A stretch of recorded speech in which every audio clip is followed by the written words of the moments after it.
चरागेरा के इज्जत बर फरूजात कैसे कस्तब जनदरी शस्ब सूजात हरागी थी सरासर बादगी रात चरागे मुकबला हरगिज न मेरात আল্লাহ পাক যে লাইট জ্বালায় এই লাইট নিবানো যায় না, কমানো যায় না।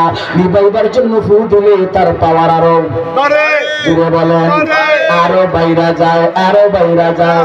এটা কখনো নিবানো যাবে না। সুতরাং আল্লাহর জ্বালানো লাইট খেদমত ছাড়া, ইজ্জত করা ছাড়া, সম্মান করা ছাড়া অন্য রাস্তায় হাঁটলে ধ্বংস অনিবার্য। যেমন নমরুদে আল্লাহর জ্বালানো লাইট ইব্রাহিম নবীকে নিবাইতে চাইছিল, ইব্রাহিম নবী ঠিকই ছিলেন, নমরুদ ধ্বংস হয়ে গেছে। আল্লাহর জ্বালানো লাইট ফেরাউন, মুসা আলাইহিস সালামের লাইট নিবাইতে চাইছিল ফেরাউন, ফেরাউন ধ্বংস হয়ে গেছে। কারণ নিবাইতে চাইছিল, কারণ ধ্বংস হয়ে গেছে। হামান নিবাইতে চাইছিল, হামান ধ্বংস হয়ে গেছে। আবু লাহাব, আবু জাহিল বিশ্ব নবীর লাইট, আল্লাহর জ্বালানো লাইট নিবাইতে চাইছিল।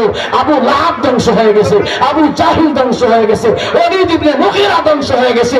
এই নবীর লাইটের সাথে আজকে যারা বিয়াদবি করে তিলে তিলে ধ্বংস হয়ে যাবে। কথা বলে ঠিক না?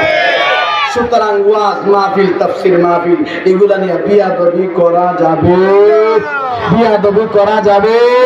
এই মাহফিল চলছে, চলবে, কিয়ামত পর্যন্ত থাকবে।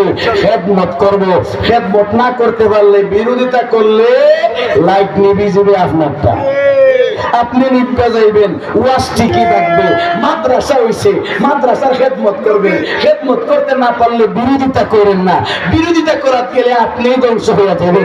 মসজিদ হইছে, খেদমত করবেন, দান করবেন, আল্লাহু আকবার, চান্দা কালেকশন করে আইনা দিবেন, শ্রম দিবেন। এটা না পারলে বিরোধিতা করেন না, বিরোধিতা করতে গেলে এটা আল্লাহর ঘর, মালিকের সাথে সম্পর্ক, আপনি ধ্বংস হয়ে যাবেন। মসজিদের কিছু হবে না, মাদ্রাসার কিছু হবে না। দেখেন না, আজ পর্যন্ত 1400 বছর মাদ্রাসা নির্মাণের জন্য যত বেঈমানরা চেষ্টা করছে, বেঈমান ধ্বংস হয়েছে, মাদ্রাসা ঠিকই আছে। কথা বলে ঠিক কিনা? সুতরাং এই মাদ্রাসার খেদমত করবো তো ইনশাআল্লাহ।